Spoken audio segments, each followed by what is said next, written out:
Hello everyone, this is doctor Jeevesh Yadav. तो Jammu and Kashmir का जो आयुर्वेदिक मेडिकल ऑफिसर का जो एग्ज़ाम हो रहा है, ठीक है, उसके लिए हम लोग मोस्ट इम्पोर्टेंट 63 टॉपिक देख रहे थे फॉर 2026 एग्ज़ाम। सीरीज़ को कंटिन्यू करते हुए आज की क्लास में हम लोग टॉपिक नंबर 13 के विषय में बात करेंगे। स्टार्ट करते हैं तो आज का टॉपिक। तो ये है आपका अपस्मार निदान, ठीक है, चिकित्सा और निदान दोनों के आधार पर अपन इस चैप्टर को देखेंगे। तो अपस्मार निदान में क्या कहा गया है, टॉपिक है, तो क्या क्या चीज़ें अपने को ध्यान रखना है, ठीक है, CRAV से रिलेटेड। तो अपस्मार के विषय में सबसे पहले ये चीज़ ध्यान रखना, परिभाषा क्या बताया गया है, ठीक है। तो अपगता स्मृति यस्मिन रोग में रोग सो अपस्मार, अर्थात जिसमें स्मृति का नाश हो जाता है उसे क्या कहते हैं, अपस्मार कहते हैं। तो अपगता स्मृति यस्मिन रोगे सो अपस्मारा, अर्थात इस जिसमें स्मृति का नाश हो जाए उसे अपस्मार कहते हैं। अपस्मार के 4 भेद बताए गए हैं, वातज, पित्तज, कफज, सन्निपातज, ठीक है। जिसमें से आपको याद रखना है कि अपस्मार के प्रकोपित तीनों दोष हृदय में जाकर स्थित हो जाते हैं। तो अपस्मार के प्रकोपित जो तीनों दोष हैं वो हृदय में जाकर स्थित हो जाते हैं। अपस्मार एक मनोवाह स्रोतजन्य व्याधि है, तो ये चीज़ पता ही आपको, अपस्मार क्या है, एक प्रकार की मनोवाह स्रोतजन्य व्याधि है। क्या क्या चीज़ इसमें विकृत हो रही है, तो ये याद रखना, अपस्मार पुनः स्मृति, बुद्धि, सत्व, सत्वम सप्लवाद, विभत्स चेष्टा, अवस्थितम, तमः प्रवेश आचक्षते, ठीक है। तो इसमें क्या है, स्मृति, बुद्धि, सत्व, अपलवाद, विभत्स चेष्टा आपको देखने को मिलेगा, ठीक है। तो ये जो है आपका प्रमुख रूप से निदान स्थान के अनुसार अपस्मार का जो है उत्पत्ति यहाँ पे बताया गया है, ठीक है, यह लक्षण है। फिर बात करते हैं अपस्मार के पूर्व रूप के विषय में। तो भृत्युदास, तो भृत्युदासा ये किसका लक्षण है, पूछा जाता है। तो भृत्युदासा यानी कि जो रोगी है वो अपने भाव को नचाता है, ठीक है। तो भृत्युदासा यह अपस्मार का लक्षण है। सतत अक्षणों वैकृता, तो सतत अक्षणों वैकृता यानी कि लगातार आंखों को विकृति किया रहते हैं, क्रिया करते हैं, ठीक है, लगातार आंखों को विकृत क्रिया करते हैं, ठीक है। तो ये क्या है, अपस्मार का पूर्व रूप है, तो ये चीज़ ध्यान रखना। इसके अलावा अशब्द श्रवण, मोह, मूर्छा तथा तमोदर्शन, तमोदर्शन, ठीक है। तो अशब्द श्रवण, मोह, मूर्छा तथा तमोदर्शन ये जो है अपस्मार का पूर्व रूप है। अभीक्षणम स्वप्ने च मदम, नर्तनम व्याधनम वेपनम पता पतानाम दिनी नीति, ठीक है। तो अभीक्षण स्वप्ने च मद नर्तन वेदने वेपनम पतानी दिनीति, ठीक है। तो ये जो है अपस्मार के पूर्व रूप में देखने को मिलते हैं। फिर वातज अपस्मार का लक्षण इंपॉर्टेंट है एक एक का, ठीक है। तो वातज अपस्मार का क्या क्या लक्षण आपको देखने को मिलेगा। तो अभीक्षणम अपस्मरन्ते क्षणे संज्ञा, ठीक है। तो जब अपस्मार का वेग आता है, ठीक है, तो अभीक्षणम अचानक से आएगा, अभीक्षणम अपस्मरन्ते अपस्मार का वेग अचानक से आएगा। ये इसके अलावा क्षणे संज्ञा प्रतिलभ मानसा, ठीक है। तो क्षणे संज्ञा प्रतिलभ मानसा यह लक्षण देखने को मिलेगा। विषम विनांत अंगुलियानाम, ठीक है। तो विषम विनांत अंगुलियानाम अनवस्थित पाणी, ठीक है, यह लक्षण देखने को मिलते हैं। तो यहाँ पे हम लोग बात कर रहे थे जो अपस्मार है, ठीक है, उसके विभिन्न टाइप्स के, उसके लक्षणों के विषय में। तो वातज अपस्मार का क्या लक्षण बताया गया है। तो वातज अपस्मार में अभीक्षण अपस्मारन्ते क्षणे संज्ञा प्रति लभते मानसा, ठीक है। तो इसका जो वेग है वो अचानक से आता है, ठीक है, क्षणे संज्ञा प्रति लभते मन से। इसके अलावा विषम विनता अंगुल्या, ठीक है, तो जो हाथ पैर है उसको अकड़ने लगता है, विषम विनता अंगुल्या। इसके अलावा अनवस्थित पाणीपाद, ठीक है, तो वही है कि हाथ पैर जो है आपको पता है कैसे हो जाते हैं, पाणीपाद, अनवस्थित हो जाते हैं। अरुण पौरुष्यस्य नख नयन वदन त्वचा, तो अरुण वर्ण का क्या हो जाएगा आपका, नख नयन और वदन तथा त्वचा हो जाएगा, ठीक है। तो ये आपको याद रखना है, अरुण पौरुष्य श्यावह नख नयन वदन त्वचा, ये वातज अपस्मार का लक्षण है। नेक्स्ट है पित्तज अपस्मार का लक्षण। तो पित्तज अपस्मार के लक्षण में अवकुंजतम, ठीक है, तो अवकुंजन आपको देखने को मिलेगा। अभीक्षणम अपस्मारन्ते, तो अभीक्षणम अपस्मारन्ते क्षणे संज्ञा प्रतिलभ मानसा, ठीक है। तो क्षणे संज्ञा प्रतिलभ मानसा यह लक्षण देखने को मिलेगा। हरित हरिद्र ताम्र नख नयन वदन हो जाएगा। तो हरिद्र कौन सा? हरित हरिद्र ताम्र नख नयन वदन त्वचा, ये आपको देखने को मिलेगा। ये किसका है? पित्तज अपस्मार का लक्षण है। फिर कपच अपस्मार का लक्षण बताया गया है, तो चिराद अपस्मारंते, चिराद चिरश्च संज्ञा प्रतिलभ मानसा, ठीक है। तो चिराद अपस्मारंते, चिराद संज्ञा प्रतिलभ मानसा, यानी कि संज्ञा जो है वो लेट से आएगा। चिरादश संज्ञा लभते मानसा। इसके अलावा अनति विकृत चेष्टा, अनति विकृत चेष्टा आपको देखने को मिलेगा। शुक्ल वर्ण का नख नयन वदन त्वचा आपको देखने को मिलेगा। तो ये जो है कफच अपस्मार का लक्षण है। फिर दोष अनुसार अपस्मार के चिकित्सा सूत्र के विषय में बात करें तो तीक्ष्ण संशोधन एवं उपशमन चिकित्सा कराते हैं। तो तीक्ष्ण संशोधन एवं उपशमन चिकित्सा कराया जाता है। निदान स्थान पर हम वर्णित जो रोग है उसकी उत्पत्ति थोड़ा सा देख लेते हैं इसमें। तो जैसे कि ज्वर की जो उत्पत्ति है, तो ज्वरस्तु खलु महेश्वर ललाट प्रभव, ठीक है। तो ज्वरस्तु खलु महेश्वर ललाट प्रभकम बताया गया है। रक्तपित्त की उत्पत्ति तत्संतापाद रक्तपित्तम, ठीक है। तो तत्संताप रक्तपित्तम, ये जो है रक्तपित्त की उत्पत्ति बताया गया है। गुल्म की उत्पत्ति दक्ष प्रजापति के यज्ञ विध्वंस के समय प्राणियों के नाना दिशाओं में भागने, जल में तैरने, दौड़ने कूदने और लांघने आदि शरीर में हलचल अथवा क्षोभ उत्पन्न कराने वाले कारणों के वजह से गुल्म रोग की उत्पत्ति बताया गया है। फिर प्रमेह जो है वो 5 है। कुष्ठ के विषय में यहाँ पे बताया गया प्रमेह कुष्ठ में कि हवि हविश्व प्रशांते प्रमेह कुष्ठान हवि, यानी कि हवि यज्ञ की आहुति के खाने में, ठीक है, या यज्ञ की आहुति जो है खाने में प्रमेह व कुष्ठ रोग की उत्पत्ति बताया गया। मतलब जो यज्ञ की आहुति है उसको खाने के कारण प्रमेह व कुष्ठ रोग की उत्पत्ति बताया गया। तो ये आपको ध्यान में रखना है। राजस्यमा की उत्पत्ति कैसे बताया गया है? तो अराजस्यमा की उत्पत्ति बताया गया है कि अति व्यय व्यय, ठीक है, पुनर्नक्षत्र राजस्व राजस्यमा इति, ठीक है। तो ये राजस्यमा की उत्पत्ति है अति व्यय के कारण, ठीक है। जो नक्षत्रों के राजा वो चंद्रमा को हुआ था, ये राजस्यमा इस वजह से कहलाता है। उन्माद में बताया गया कि भय त्रास शोक शोक शोकैर उन्मादा नाम, यानी कि भय त्रास शोक से उन्माद की उत्पत्ति बताया गया है। तो ये आपको ध्यान में रखना है। अपस्मार की उत्पत्ति क्या बताया गया है? तो विविध भूत सूची संस्पर्शादा नाम अपस्मारा नाम, यानी कि अनेक प्रकार के जीव एवं अपवित्र वस्तुओं के संस्पर्श यानी कि स्पर्श से अपस्मार की उत्पत्ति हुई है। तो ये आपको ध्यान में रखना है। फिर निदान अर्थकर रोग के विषय में बात करते हैं। तो निदान अर्थकर रोग के विषय में ये इंपॉर्टेंट है, याद रखना कि ज्वर के संताप से क्या है आपका क्या होता है? ज्वर के संताप से रक्तपित्त, फिर रक्तपित्त और ज्वर से शोथ की उत्पत्ति हुई है। तो ये पूछा जाता है, ठीक है। तो ये चीज याद रखना कि ज्वर के संताप से रक्तपित्त, ठीक है, और रक्तपित्त और ज्वर से शोष की उत्पत्ति बताया गया। इसी प्रकार प्लीहा वृद्धि से जठर रोग और जठर रोग से शोथ की उत्पत्ति बताया गया।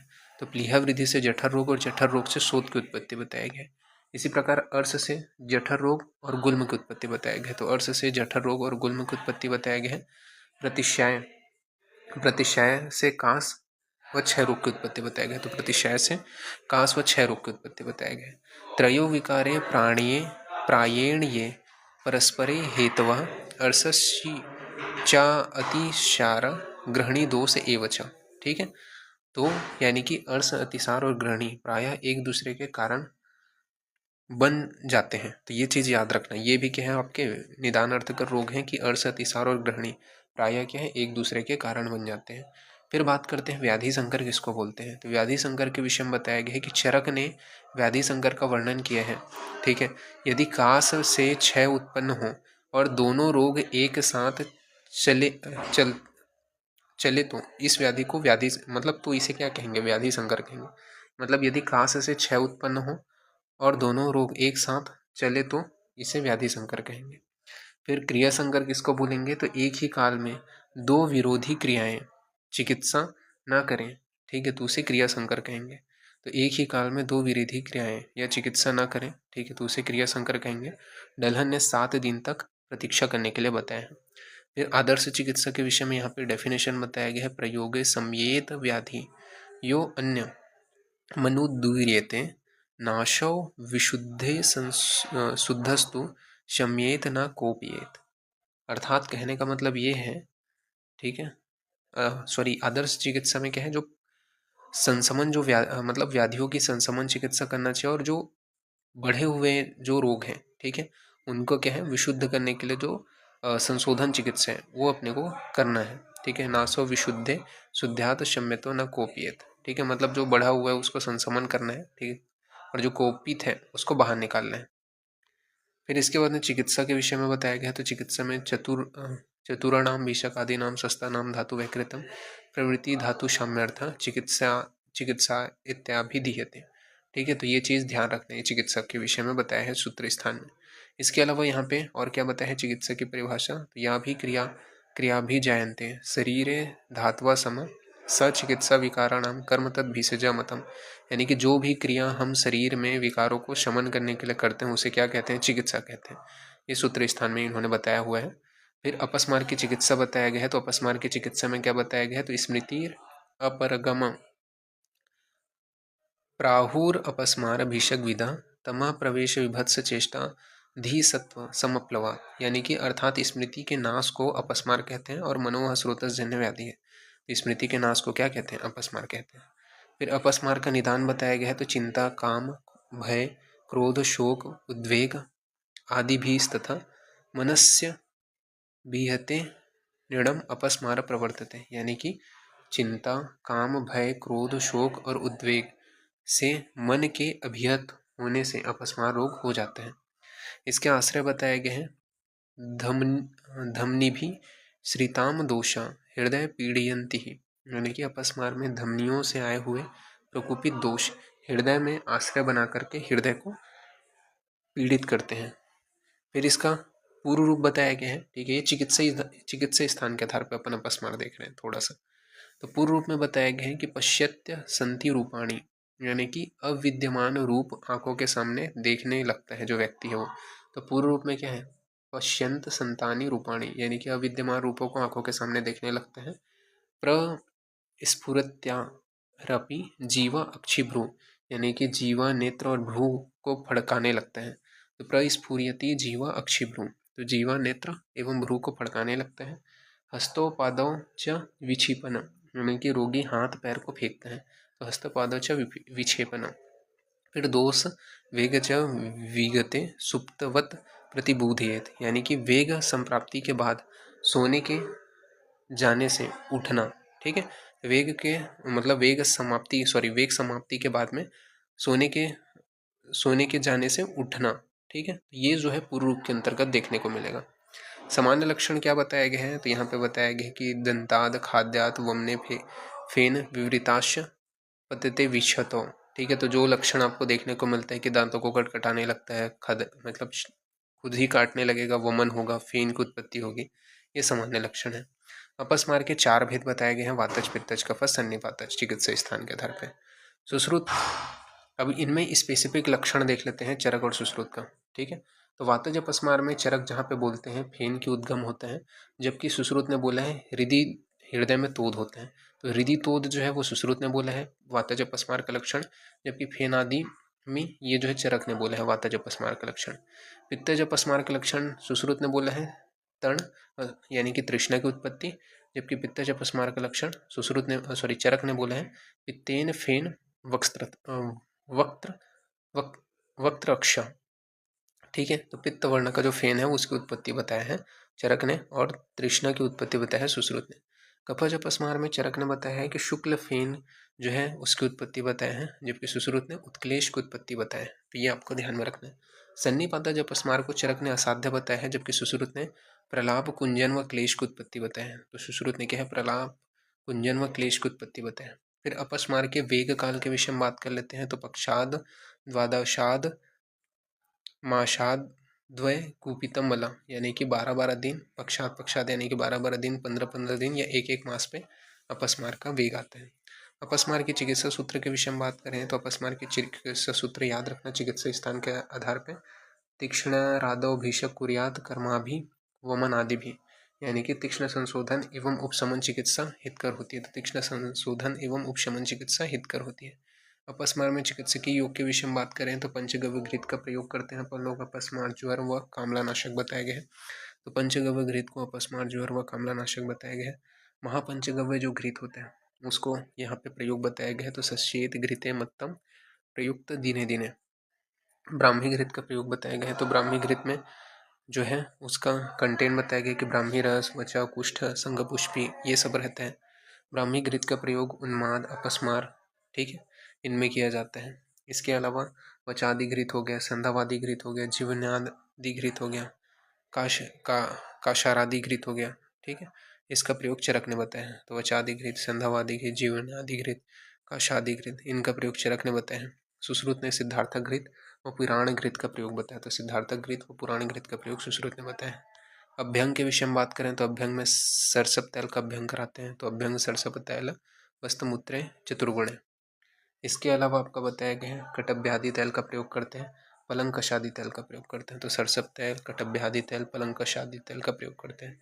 उत्साधन में यहाँ पे बताया गया है कि जौक विष्ट, दग्ध वस्त्र रोम, खर अस्थि, हस्तिनक, गोपुच्छ लोम को जलाकर गोमूत्र में पीसकर उपटन लगाना चाहिए। तो ये चीज़ याद रखना कि गोविष्ट हो गया, ये दग्ध वस्त्र रोम हो गया, खरस्थी हो गया, हस्तिनक हो गया, गोपुच्छ लोम हो गया, इनको क्या है जलाकर गोमूत्र में पीसकर उपटन लगाने के लिए बोले हैं।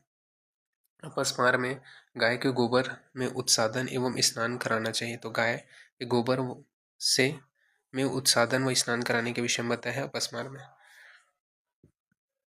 नस्य के विषय में बात करें तो यहाँ पे बताया है कपिला नाम गवमूत्रम नावनम परमहितम स्वश्रृंगाल श्रृंगालक विड़ाला नाम सिहादि नाम च सस्येत। ठीक है, तो इनका सबका जो है नस्य प्रयोग करना है। प्रथमन नस्य में मुस्तादि वर्ती का प्रयोग करेंगे। ठीक है, कायस्थादि जो वर्ती है उसका प्रयोग करने के विषय में बताए हैं। अंजन में अपन पुष्प नक्षत्र में निकाले गए कुत्ते के पित्त का अंजन प्रयोग करेंगे। तो अंजन में पुष्प नक्षत्र में निकाले गए कुत्ते के पित्त का अंजन प्रयोग करेंगे। धूपन में यहाँ पे बताया गया कि नकुल, उल्लू, मार्जर, गृध, बिच्छू, सर्प और कौवे की चोंच, पंख एवं विष्ठ को कूट करके उसका धूपन करेंगे। सिरावेधन में बताया गया है कि हनुअस्थि हनुसंधि मध्यगत सिरा का वेधन करेंगे। तो ये सुश्रुत ने बोला है कि हनुसंधि मध्यगत सिरा का वेधन करेंगे। अतत्व अभिनिवेश के विषय में बात कर लेते हैं। तो अतत्व अभिनिवेश में चरक ने चिकित्सा स्थान में बताया है विषाम कुरते बुद्धि नित्य नित्य हिता हितम अतत्व अभिनिवेश तमाहुर प्राप्त महागदम। यानी कि यानी कि नहीं, तत्व मतलब सत्य ज्ञान, अभिनिवेश मतलब हट करना। ठीक है, तो क्या होता है रोग जो है नित्य को जो रोगी है सॉरी, ठीक है, इसे महागत की संज्ञा दी है चरक ने। तो ये चीज याद रखना, तत्व अनिवेश को महागत की संज्ञा दी है चरक ने। तो जो रोगी है वो नित्य को अनित्य, ठीक है, और अनित्य को क्या है नित्य, फिर हित को अहित और अहित को हित समझता है। तो ये क्या है आपका अतत्वाभिनिवेश का लक्षण है। चिकित्सा सूत्र के अंतर्गत यहाँ पे बताया है स्नेह स्वेदोपन्न तम संशोधियते वमादि भी कृत संसर्जना सर्जनम मेध्ये अन्नपाने रूपाचरित। यानी कि स्नेहन स्वेदन करना है, संशोधन व मेध्य अन्नपान कराना है। तो स्नेहन स्वेदन करके संशोधन व मेध्य अन्नपान कराना है। पंचगव्य घृत ब्राह्मी घृत के साथ में सेवन कराना है। तो पंचगव्य घृत को ब्राह्मी घृत के साथ सेवन कराना है। शंखपुष्पी तथा मेध्य रसायन का सेवन करना है। तो शंखपुष्पी तथा मेध्य रसायन का सेवन करना है। आश्वासन क्रिया जो है वो कराने के लिए बोला है। साथ ही साथ 5 योग लहसुन, तेल, सतावरी, दूध, ब्राह्मी या फिर कुष्ठ या वचा, इनके साथ में मधु को मिलाकर उनका प्रयोग करना है। तो 5 योगों का प्रयोग करने के विषय में बताया है।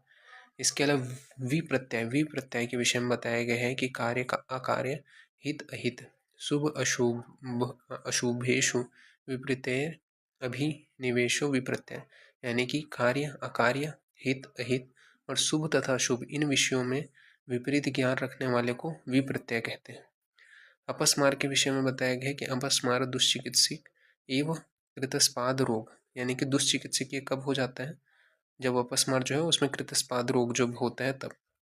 साथ ही साथ उन्माद अपस्मार रोगी हेतु निषेध क्या है, तो जल व अग्नि से दूर रहना है। ठीक है, तो जल अग्नि द्रुभम सौलभ्य विस्मेश तद सदा रक्षतुम। ठीक है, तो जल अग्नि, ठीक है, ध्रुम, पर्वत, शैल जो है पर्वत, ठीक है, ये सभी जगहों से दूर रहना है अपस्मार व उन्माद के रोगी को। तो ये यहाँ पे बताया गया। तो इस प्रकार से ये जो टॉपिक है वो यहाँ पे फिनिश होता है। नेक्स्ट क्लास में इसके आगे कंटिन्यूएशन करेंगे। तो अभी के लिए इतना ही। Thank you.